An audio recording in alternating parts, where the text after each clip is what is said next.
অনেক দিন ধরে একটা ভাইরাল ভিডিও দেখলাম, অবশেষে আমিও চেষ্টা করলাম। ওয়াও, হয়েই গেছে।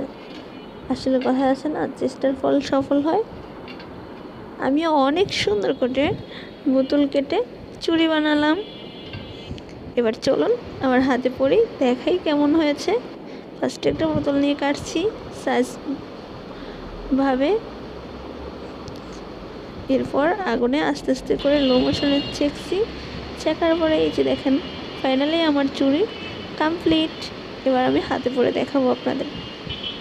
সবাই কিন্তু কমেন্টে বলে যাবেন আমার চুড়িগুলো কেমন হয়েছে। আসসালামু আলাইকুম।